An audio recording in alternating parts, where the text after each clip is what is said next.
Hi అండి. దీని పేరు తెలుసా మీకు? ఏమైనా దీని అయితే లక్ష్మణ్ ఫలం అంటారండి. మరి ఇంగ్లీష్లో ఏమంటారు నాకైతే తెలియదు. ఇది ముళ్ళు ముళ్ళుగా ఉంటుంది అనమాట. ఇంతకుముందు స్టార్టింగ్లో అయితే ఈ పళ్ళు ఇంత పొడుకొచ్చేవండి. ఇప్పుడు ఇంకా తగ్గిపోండి మాట గుండ్రప్పుగా లేదా చిన్న చిన్న గుండగానే పండిపోతుంది అనమాట అండి. ఇదే చాలా హెల్త్కి చాలా మంది అంటే ఇదైతే క్యాన్సర్ ఉంటే మా కుమారాలు నాన్నమ్మ గారు క్యాన్సర్ దానికోసం తగ్గుతుందని తెచ్చారంట. క్యాన్సర్ కణాలు తగ్గించడానికి. తర్వాత వచ్చేసి ఏమో పిల్ల పుట్టినా కూడా దీన్ని యూజ్ మామూలుగా తింటే పుడతారన్నట్టుగా తెలిసింది, కానీ నిజం అబద్ధం నాకైతే తెలియదండి.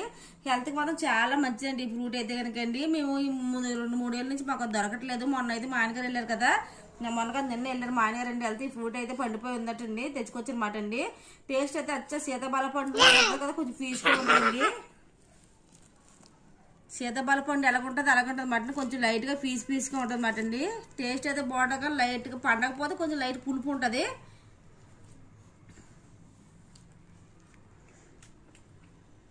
పండు బాడగా ఏదో కొంచెం పీస్గా ఉంటుంది మాట అండి. వచ్చేది సీతాఫల పండులాగా ఉంటుంది మాట. పిక్కలన్నీ ఉంటాయి దీనికి, సీతాఫల కలర్ పిక్కలు ఉంటాయండి.